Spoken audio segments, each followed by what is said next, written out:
नवाज शरीफ साहेब, Liaquat Bloch साहेब, मुजीबुर रहमान शामी साहेब, हयात सादिक साहेब और मेरे बरादर अज़ीज़ साद रफ़ीक साहेब और बरादर अज़ीज़ सलमान रफ़ीक साहेब, ख़वातीन व हज़रात, मैं आपके और कायदे मोहतरम के दरमियान ज़्यादा रुकावट नहीं बनूँगा और कोशिश करूँगा कि ये जो रस्म है ये जल्दी निभा के मैं भी और आप भी कायदे मोहतरम का ख़िताब सुनें। दो चार चीज़ें अर्ज़ करूँगा। इस वक्त सबसे जो ज़ेरे बहस सोशल मीडिया पे टेलीविज़न पे जो ज़ेरे बहस चीज़ है वो KPK के इंतखाबात हैं। आप देखें कि एक इंतखाबात में बावजूद इस बात के कि वफाकी हुकूमत और सूबाई हुकूमत PTI की थी, लेकिन सहूलतकारी जो है मुयस्सर नहीं थी, तो आज लोग जो है बिजली ना होने की वजह से लकड़ी की जगह जो है वो बल्ले जो है वो जला के जो है वो हांडी पका रहे हैं।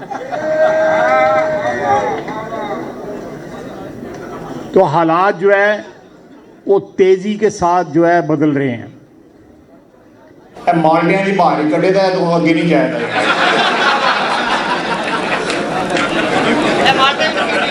इस सवा तीन साल के अंदर बहुत सी चीजें जो है वो देखने में आई। सियासत जो है वो पिछले 74 साल में इस तरह की कभी भी नहीं रही जितनी पिछले 3.5 साल में रही। हर लिहाज से सियासत जो है पाकिस्तान में एक गाली बन गई।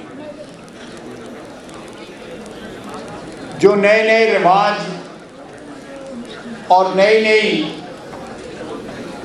PTI और PTI के कायद ने रस्में डाली, वो ना हमारे माशरे का हिस्सा थी और ना ही हमारी सियासत का हिस्सा थी।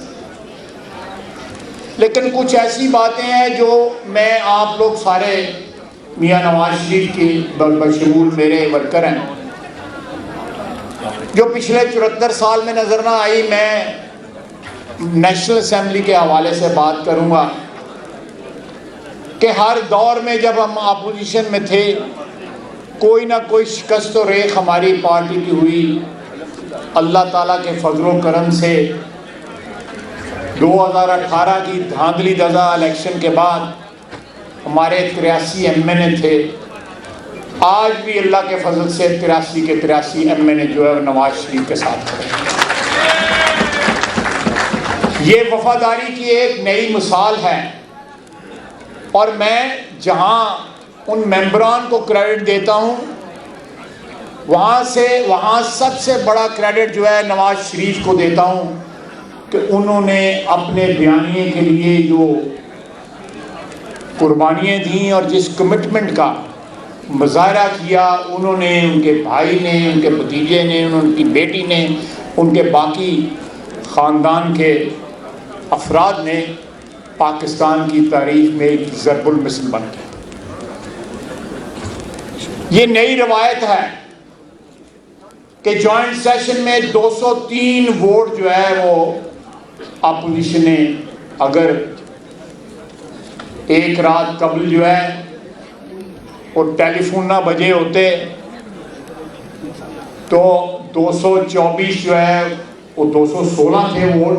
216 से ये हो सकता है 100 कुछ रह जाते PTI के, और वो जॉइंट सेशन वाले दिन ही पीपल्स पार्टी PTI की हुकूमत का जो है वो खात्मा हो जाता।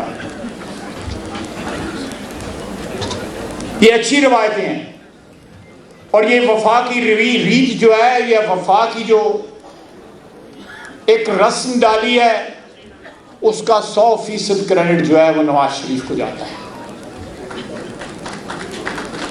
मैं यहाँ पे कुछ मेरे दोस्तों ने, स्पीकर साहब ने कुछ बातें की, कुछ साद रफीक साहब ने बातें की, बाकी ज़ोमा ने भी बातें की। मैं बुजुर्गवारम ख्वाजा रफ़ीक शहीद साहब को 1964 से जानता था, अपने वालिद के हवाले से। यहाँ मेरा ख्याल है लियाकत बलोच साहब ने हवाला दिया, मार्च 1966 में मोची दरवाज़े में जो जलसा हुआ, वो गिरफ्तारियाँ पेश हुई, जलसा कम था, वो गिरफ्तारियाँ पेश करने की रस्म थी। मुझे फ़ख्र है कि मैं वहाँ पे मौजूद था। मेरी उम्र 15-16 साल थी, लेकिन अपने वालिद के हवाले से, एक अयूब खान के ख़िलाफ़ तहरीक के हवाले से, बहुत बड़ा नाम है। और खुशी की बात है कि दोनों फर्जंदान ने उस गुडविल में, उस रवायात में इजाफा किया है और ये कुर्बानी की जो है रस्म जो है इसको ज़िंदा रखा है।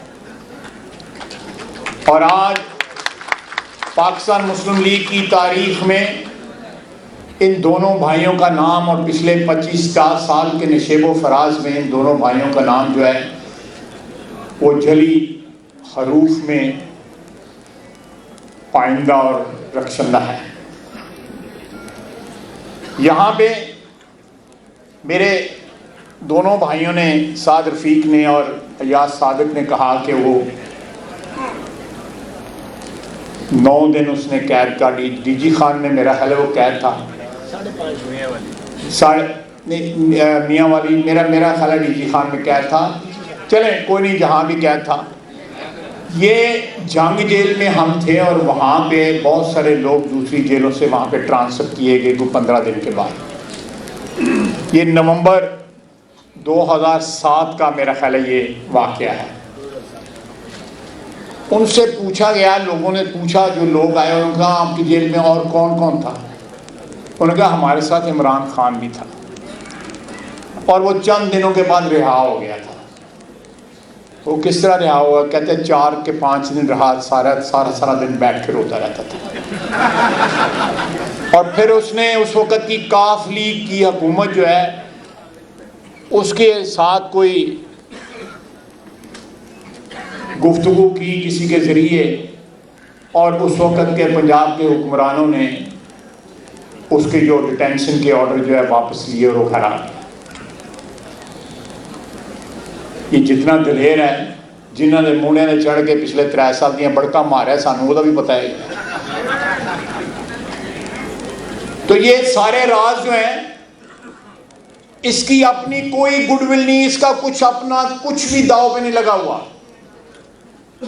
ना सियासत, ना कोई और कोई दौलत, और कुछ भी नहीं लगा हुआ। पाकिस्तान में एक बड़ी तादाद में वोटरों ने भी, सपोर्टरों ने भी और स्पॉन्सर्स ने भी ये सोचा कि ये तब्दीली आएगी, उस तब्दीली के लिए कितनी बड़ी कीमत कौम को अदा करनी पड़ी। एक सफ़र, तरक्की का सफ़र जो नवाज शरीफ की क़यादत में जारी और सारी था, वो सफ़र जो है वो रुक गया। पापड़ बेलने पड़े। साकिब निसार जो है इस वक्त जुडिशरी में जो बदतरीन नाम है उनमें एक साकिब निसार का भी नाम है। जस्टिस मुनीर से लेके आप अदलिया का सफ़र देखें। अदलिया का मुझे बड़ा एहतराम है, अदलिया ने बड़ा बड़ा फैसला भी दिया हुआ है। 1993 में हमारी हुकूमत बहाल भी की थी अदलिया, वो भी एक तारीखी फैसला था। लेकिन जिस तरह तमाम अदारों में खामियां रहीं और बड़ी बड़ी फाश गलतियां पिछले 74 साल में हुई, उस तरह अदलिया में भी हुई। और अदलिया में बाज नाम जो हैं वो हमारी कौमी जिंदगी का हमेशा पछतावा रहेंगे। वो वो जस्टिस मुनीर से उसकी इब्तदा हुई। जस्टिस मुनीर साहब, अगर मुझे गलत नहीं लग, बाद में वजीर कानून भी अयूब खान के रहे। इन्होंने नैब के कानून पे लामा विधायक है लामा लियाकत बलोच साहब ने, शाहिद अब्बासी साहब ने वो कानून जो है बदलना चाहा। उस कानून में ऐसी तब्दीलियां लाना चाहिए जो इंसाफ के तकाज़ों के मुताबिक थी। साकब नसार साहब ने उनको पैगाम भेजा कि अगर आपने इसमें कोई तब्दीली की तो हम स्ट्राइक कर देंगे सुप्रीम कोर्ट के उस तब्दीली को स्ट्राइक कर देंगे। वो हड़ताल वाली स्ट्राइक नहीं, दूसरी स्ट्राइक। तो कहां तक मुदाखलत ना हुई। सिर्फ नवाज शरीफ का रास्ता रोकने के लिए, नवाज शरीफ को इक़्तिदार से बाहर करने के लिए आज इस कौम को इस हुकूमत के अफराद जो हैं, शब्बर जैदी, रज़ाक दाऊद और गवर्नर पंजाब कह रहे हैं कि ये मुल्क जो है दिवालिया हो गया, हम कंगाल हो गए। हमारा स्टेट बैंक जो है वो IMF की ब्रांच बन गया। हमारा स्टेट बैंक जो है पाकिस्तान की मलकियत नहीं है, हम उसमें से पैसा नहीं निकाल सकते। हमने ये कमिटमेंट दी IMF को। क्या इसलिए इसको लाया गया था? कौन इसकी कीमत अदा करेगा? कि आप 60-65% आबादी जो है रुल गई है पाकिस्तान की। लोग गुर्दे बेचते हैं, बच्चे बेचते हैं चौकों में बैठकर। 15-20 हज़ार तनख्वाह वाला जो बंदा है, वो सोचें यहां पे अभी यहां में ये भी बात हुई थी, जागीरदारी की बात मेरा ख्याल है कि लियाकत बलोच साहब ने, जागीर फ्यूडलिज्म जो है न्यू फ्यूडलिज्म हो गया। यहां पे 20-25 हज़ार तनख्वाह जो है, करोड़ों लोग जो है उस तनख्वाह पे गुजारा करने की कोशिश कर रहे हैं। लेकिन एक ऐसा तबका है जो खाना जो है किसी रेस्टोरेंट में खा लेता है जो 20-25 हज़ार का खाना होता है। इतना अदम तवाज़न जिस सोसाइटी में हो, वो सोसाइटियाँ जिंदा नहीं रह सकती। और ये अदम तवाज़न जो है ये पिछले 3 साल में जो है इतना ये विविड, इतना अयां हो गया है, इतना प्रोनाउंस हो गया है।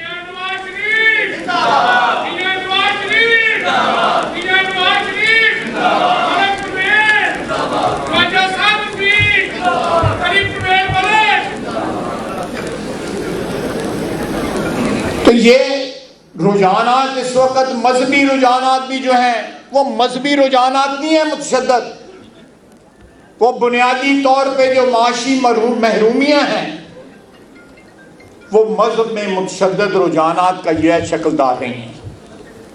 मैं लंबी बात नहीं करूंगा, लेकिन क्योंकि ये माजी करीब में ये वाक़यात जो है वो हुए हैं। आज के मौजू के हवाले से लियाकत बलोच साहब ने कहा कि हमें गलतियों का एतराफ़ करना चाहिए।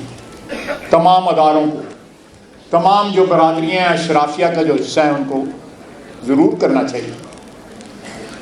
आप जब तक गुनाहों का एतराफ़ नहीं करेंगे तो बख्शिश का सिलसिला किस तरह शुरू होगा?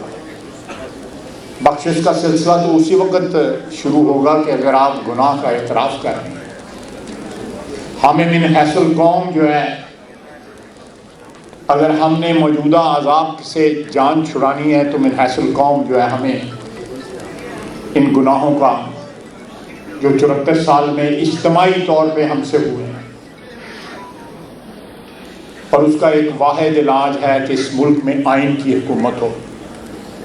आपने देखा है कि वोट की इज्जत बहाल हुई है KP के अंदर, और उसका क्या रिजल्ट निकला है? मुझे कल शाम को नेशनल असेंबली में लोगों ने बताया, PTI के लोगों ने बताया कि वहां पे वोटर चाहे PMLN का नहीं था, कम थे, लेकिन हर जगह जो है एक ही बात जो मुश्तरक थी वो वोट को इज्जत दो। ये नारा जो है नवाज शरीफ का, ये नारा जो है मुल्क के तूलो अर्ज में आपकी मुसीबतों का आपकी प्रॉब्लम्स का, आपकी माशी बदहाली का तरियाक जो है सिर्फ ये नारा है कि वोट को इज्जत दो। वोट को इज्जत दोने देना जो, अगर किसी को इन अल्फाज पे एतराज है तो मैं इसकी ट्रांसलेशन कर देता हूं कि खल्क़े खुदा की हुक्मरानी जो है उसको बहाल करो। खल्क़े खुदा की हुक्मरानी, खल्क़े खुदा ऊपर वाले की आवाज होती है, उसके अहकामात का मजहर होती है। जब खल्क़े खुदा बोलती है, वोट के जरिए बोलती है, तो रब्बुल इज़्ज़त की आवाज़ होती है, उसकी जो है उसमें मशीयत जो है शामिल होती है, उसकी मर्जी, उसकी मदद शामिल होती है। ये सिलसिला रुकना नहीं चाहिए। जो केपी से स्टार्ट हुआ है, ये सिलसिला जो है ये चलेगा चलेगा, ये कराची तक चलेगा, जहां पे आपका वोट जो है वो किसी आरटीएस की बदौलत जाया नहीं होगा। वो कुछ सौदागर आके पैसों से नहीं खरीद सकेगा। तमाम अदारों को पहरा देना पड़ेगा, नहीं तो अगर ये मिनी बजट आ रहा है, मैंने खाया साहब को कल रिक्वेस्ट की, मैं कहा यार है कितने मिनी बजट न लै आन तो तू है 3 दिन करन दिया ना फंक्शन, साढ़े वास्ते तो बड़ा इंपॉर्टेंट फंक्शन है, तो की किया जाए। आप हिसाब लगा लें कि कल पहला दिन था सेशन का, वो अपना कोरम पूरा नहीं कर सके। उनके अपने बंदों को इमरान खान पे एतमाद नहीं रहा, वो शिकस्त का निशान बन गया, शिकस्त का वो लाइबिलिटी बन गया है अपने बंदों के लिए। मारूसी सियासत की बात करता था, उसके हर बंदे ने अपना रिश्तेदार खड़ा किया है इन इलेक्शन में, हर जगह रिश्तेदार खड़े किए हैं।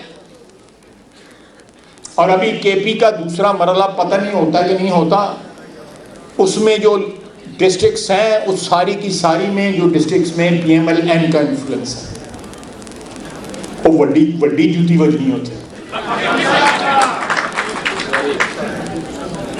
पता नहीं होता है कि नहीं होता।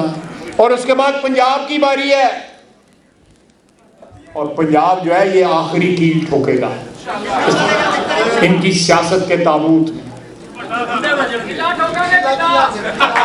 मेरा देखें, ये डिविडेंड्स हैं, ये डिविडेंड्स हैं नवाज शरीफ की कुर्बानियों के, उसके अज़्म के, उसके इरादे के,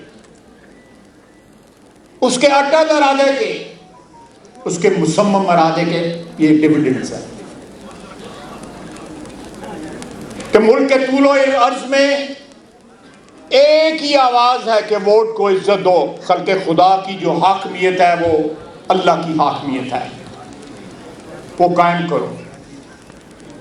74 साल में बड़े बड़े एक्सपेरिमेंट हो, डायरेक्ट भी आए, खंडरात छोड़ के गए, मुल्क टूट गए।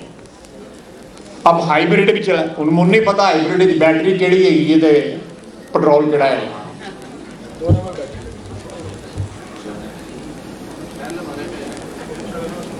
हाइब्रिड भी फेल हो गया। आप एक तजर्बा जो है वो वोट को इज्जत दे के भी करके देखें, कामयाब होगा। जो नीयतां दे फल होंगे ने 2018 नीयतां ही भैड़ियां, क्या मिला है? ये नियतों का फल है ना, ये जो हो रहा है हमारे साथ, बिजली का स्कैंडल, यानी एलएनजी इंपोर्ट नहीं की जा रही ताकि डीजल का जो माफिया है, आरएफओ का जो माफिया है, उसको मोबिलाइज किया जाए। 8 से 11 रुपए बिजली महंगी जो है बनाई जा रही है इस वक्त, एलएनजी ना इंपोर्ट करके। एलएनजी के प्लांट इस वक्त बंद है, मैं आज की बात कर रहा हूँ, बंद है एलएनजी के प्लांट गैस ना होने की वजह से। डीजल के जो मेरिट ऑर्डर पे प्लांट नीचे हैं प्लांट, उनको ऊपर लाके उनसे बिजली पैदा की जा रही है। एक माफिया को मोबिलाइज किया जा रहा है, जिस तरह चीनी का माफिया, गंदम का माफिया, दवाइयों का माफिया। ये सारे 22 करोड़ आवाम की जेबों पे हजारों अरब रुपए का डाका मारा गया। कहता था खुदकुशी कर लूंगा, IMF के पास नहीं जाने। पहले जिम्मे से कम 1.5-2 हज़ार तक खुदकुशियां हो गई हैं जो हुआ है 3 साल में। मैंने वक्त बड़ा ले लिया, मैं भी कायदे मोहतरम को आपके साथ सुनना चाहता हूँ। मैं सेशन कल 11 बजे उन्होंने बुलाया, मेरा कल तो नहीं होगा लेकिन अगले हफ्ते में मिनी बजट आएगा और मिनी बजट जो है वो हर सूरत ये पेश करेंगे। अगर नहीं पेश करेंगे तो IMF डायरेक्ट एक्शन लेगा इनके खिलाफ। क्या होगा और अल्लाह मालिक, अल्लाह माफ़ी दे हमें जो है बचाए। ये जो नया एक आबादियाती निज़ाम जो आ रहा है उससे बचाए। नहीं, वो कहते हैं कि असेंबली में लेजिस्लेशन करें ऑर्डिनेंस के जरिए, हमें काबिल कबूल नहीं है। यह IMF ने कहा, क्योंकि ऑर्डिनेंस का मतलब है कि ये 120 दिनों के बाद फिर लेके आएंगे उसको वैलिडेशन के लिए। 120 दिन कितने देखे नहीं, 120 दिन पता नहीं की हो जाएंगे। शहबाज साहब ने तो हम दस के गए, याद साहब भी तो हम दस के किया है। तो ये अल्लाह खैर करे, हमें हमारे अमाल जो हैं अल्लाह ताला उनकी माफ़ी दे और हमें इज्तिमाई जो गलतियाँ हमने की हुई हैं अल्लाह ताला उनकी माफ़ी दे। और कायदे मोहतरम को इंशाअल्लाह ताला जल्द पाकिस्तान आएंगे, अवाम की हुक्मरानी होगी, आइन की हुक्मरानी होगी, आइन की हुक्मरानी होगी, कानून की हुक्मरानी होगी। खल्क़ खुदा की आवाज़ को, उसके वोट को इज्जत मिलेगी। वो माँ